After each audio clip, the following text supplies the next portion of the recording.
Feeling better now? Is anything still haunting you? Talking to you? Do you remember who you are, Isolde?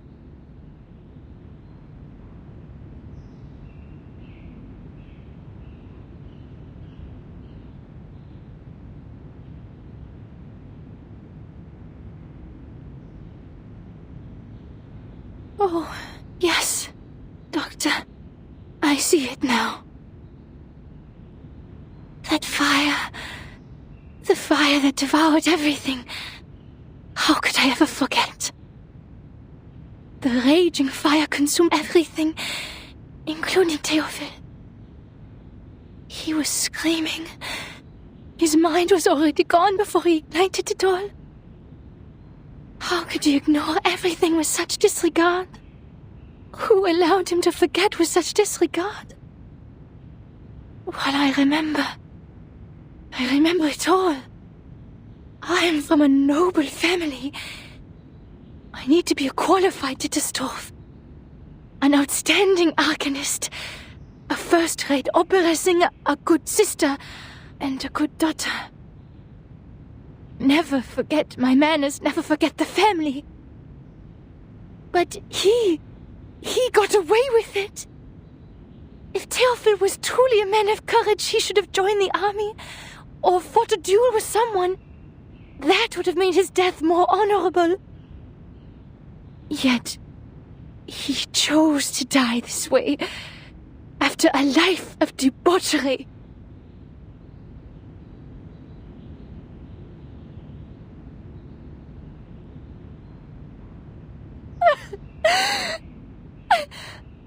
I'm sorry. I shouldn't have told you that. It's okay, Isolde. You're doing it right. That's what therapy is for. These memories are exactly what we need. What's been deliberately repressed and ignored in the depths of your heart will manifest into words and help you reconnect with your emotions. Soon your symptoms of hysteria will diminish. Don't be afraid. You can talk to me about anything. In the name of my family and the Hippocratic Oath, I will keep things between you and me. Everything will be a secret. Our secret. Our secret.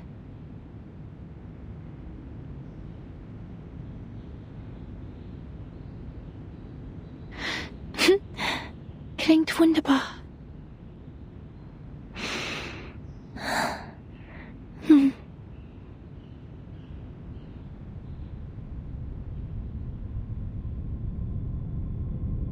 Ich erinnere mich an dieses Zimmer.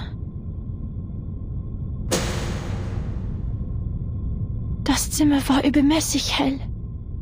Ich konnte mich nie an Glühbirnen gewöhnen und bevorzugte das sanftere Licht von Kerzen. Meine Mutter hatte immer eine weiße Kerze brennen, wenn sie mich beim Zubettgehen sah. Was ist mit dieser Kerze passiert?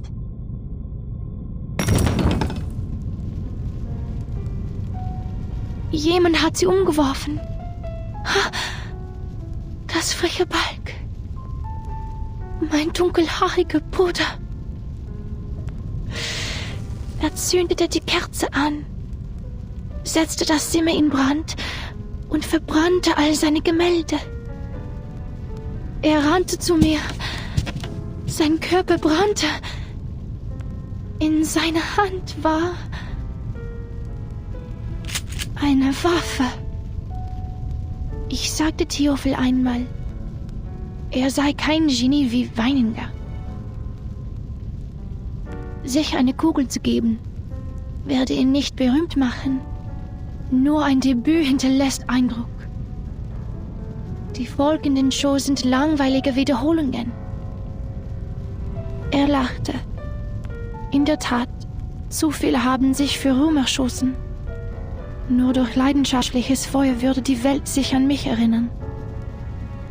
Ich verabschiedete mich von ihm und ging nach unten, um mit den Damen zu sprechen. Blut durchtränkte den Holzboden und tropfte in meinen Becher.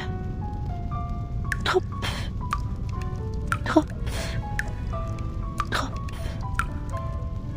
Ich ging nach oben und fand Theophil in einer Blutlache liegen. Ein Revolver lag in seiner Hand.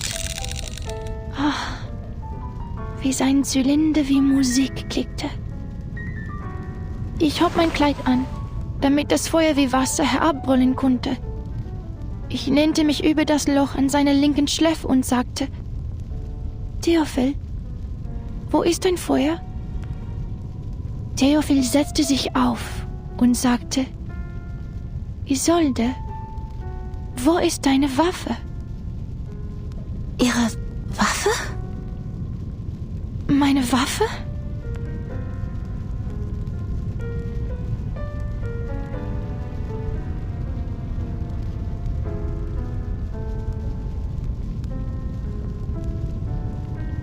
Meine Waffe!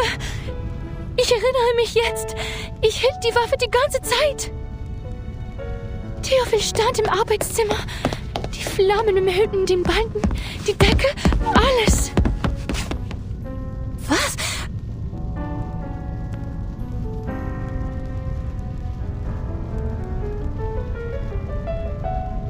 Er rannte auf mich zu, schreiend vor Schmerzen. Er brannte. Die Hitze trocknete mir die Augen aus.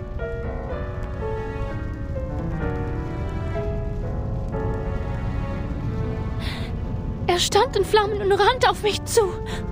Doktor, er rannte auf mich zu.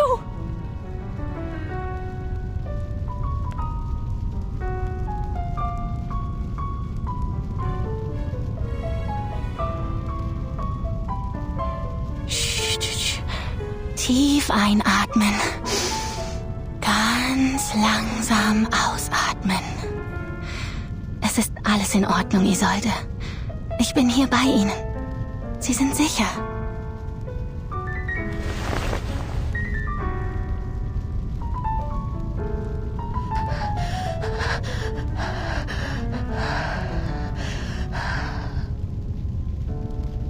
Und dann hörte ich einen Schuss.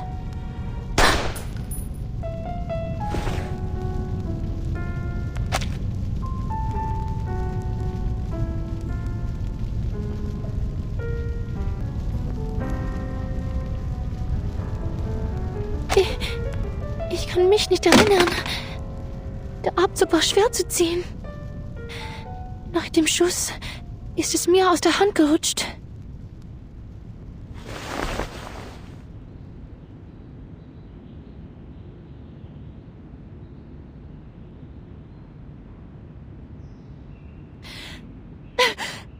Ich habe Theophil getötet. Es war ich. Ich verdiene es nicht, das Recht zu haben, an seiner Beerdigung teilzunehmen oder seine Gedenkausstellungen zu veranstalten. Ich verdiene keine Sympathie und Freundlichkeit. Ich hätte in dem Feuer verbrennen sollen. Ich hätte sterben sollen.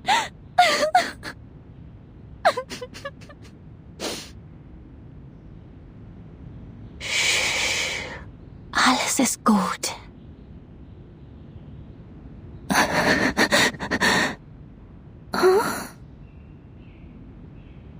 Ich bin weder Richter noch Polizist, Isolde. Ich bin einfach nur Ihr Arzt. Ich werde Ihnen treu bleiben, egal was Sie denken, wer Sie sind. Ihr Leben war in Gefahr. Jeder hätte dasselbe getan. Es war nicht Ihre Schuld, Isolde. Sie waren einfach verängstigt. Schämen Sie sich nicht für Ihr instinktives Verhalten. Seien Sie versichert, Ihr Geheimnis ist bei mir sicher. Nach Dr. Freud ist das Akzeptieren Ihrer Dunkelheit der erste Schritt zur Befreiung. Es erfordert Mut und ist nicht einfach zu tun. Die meisten Menschen schaffen es nicht. Aber Sie haben das sehr gut gemacht.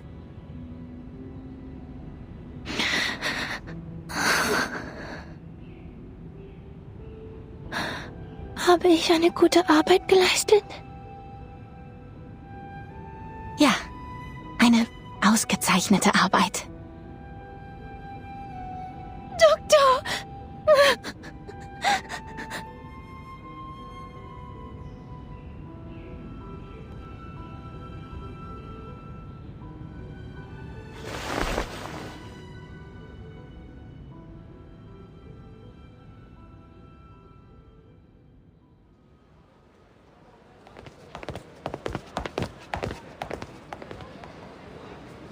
right, this is as far as I can walk you. You have to host a ceremony tomorrow, and Tosca's next week. Vienna won't forgive me if I take up too much of your time. Don't worry about it. Like you said, the night breeze will do me some good.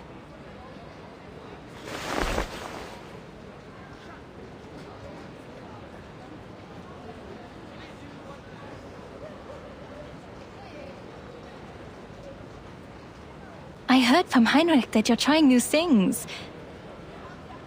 I read his stage design. The style of Berlin expressionism he adopted is quite refreshing. I have to admit, he became a little strange after his trip to Berlin. But his passion for art didn't change, nor did his love for his fellow Viennese.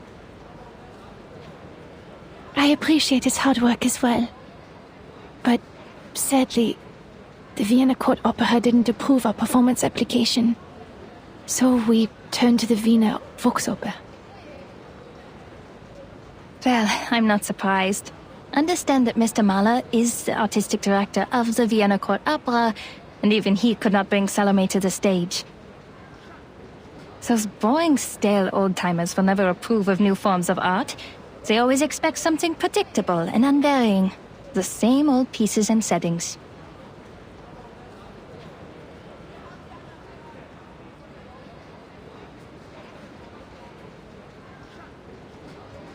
I'm the reason Tosca can't get the permission.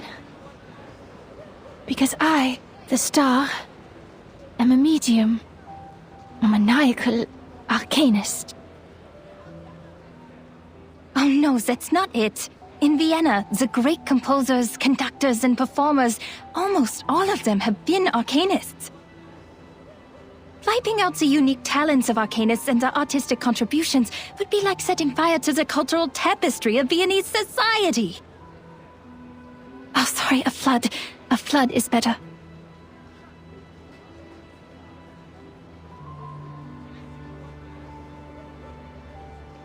They consider it a desecration of the stage. When a singer is channeling, she's essentially asking a spirit to possess her and speak directly through her. Thus, she becomes the character in the opera.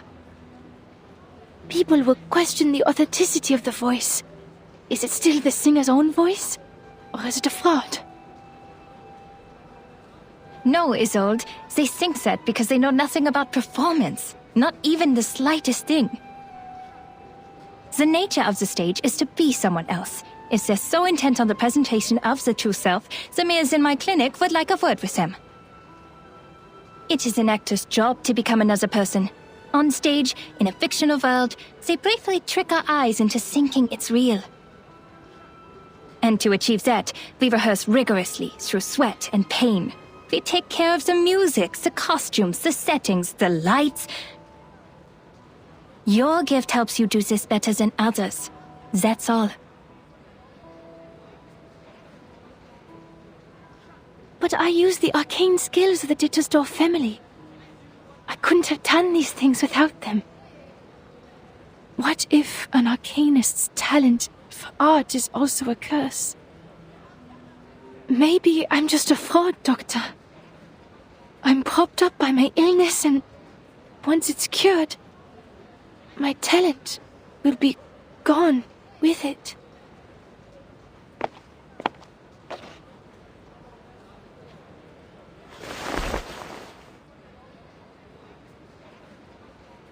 It's not like that, Isolde. Using your talents is not cheating. We're arcanists, but before we allow ourselves to be defined by that word, who are we, really?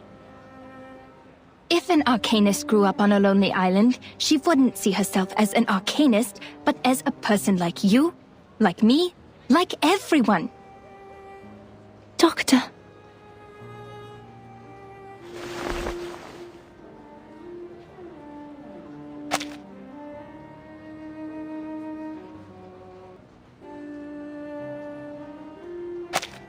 But you know, the truth is, when I look at a crowd, I don't see any arcanists.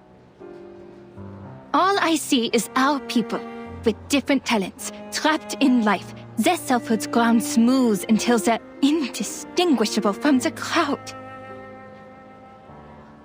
Humans celebrate their flaws, yet they persecute our gifts. They control the narrative. They define our gifts as diseases, our talents as weaknesses, and our bloodlines as curses. If we're cured, we're just another face in the crowd. But if we live on with our diseases, we're forever ill, forever afflicted. We Arcanists have to live in such a world, where we survive through suffering. Look at this city. This most enlightened, tolerant city. Under the sweet surface of the Sachertorte lies powder and poisonous vine. Arcanists are recognized for their artistic abilities, nothing more. We hold no parliamentary seats, no professional titles, and no professional credentials. We are exiled and marginalized. Our only voice in the culture is to be decoration, because decoration impacts nothing. The restrictions and discrimination against Arcanists are worsening by day. First, we had to register with the government. Then we needed residence permits. And now, permission to cast arcane skills. And we can do nothing but tolerate, stay polite and dignified. Be a good Arcanist, show no signs of instability, because we're supposed to stay rational. Otherwise, we're animals. But people are complicated. They can't stay rational forever. As Dr. Freud said, we're just seeing the tip of the iceberg.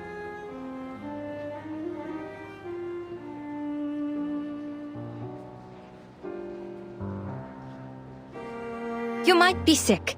I might be too. But the truth is, this whole society is sick. You can't just treat the individual and ignore the bigger picture. It was the repression of irrational desires that allowed the diseases to spread in our time. In this case, the people on that island are much freer than we are. You mean that mysterious island? I hear gold is in the ground there.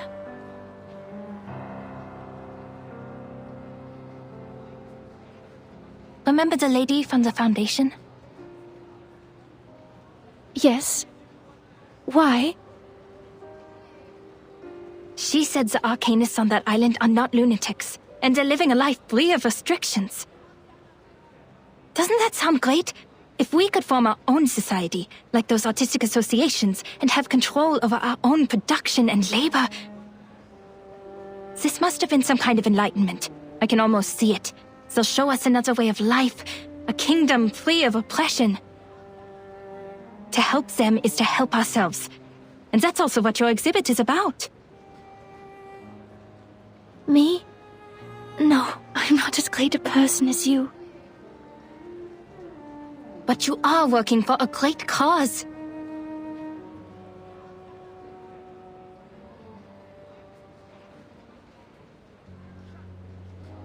Isolde, my friend, I've shared my dream with you, and I hope one day it'll become your own, until the day when everyone shares the same dream. Our society needs a revolution, a radical surgery.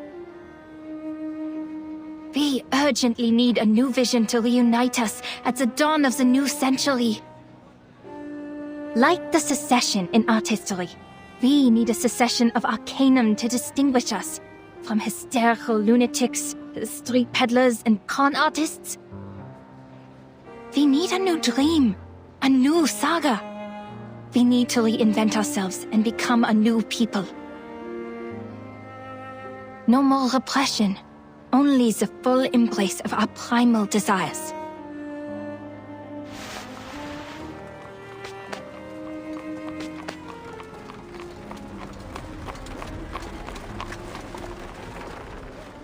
That's why your work has not been in vain. From Theophil's art exhibition to the promotion of new art. Do not doubt yourself. You're helping a great cause.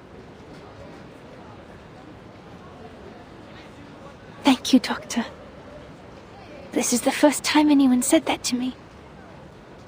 I will bear that in mind. Your words in the breeze of night have been stirring.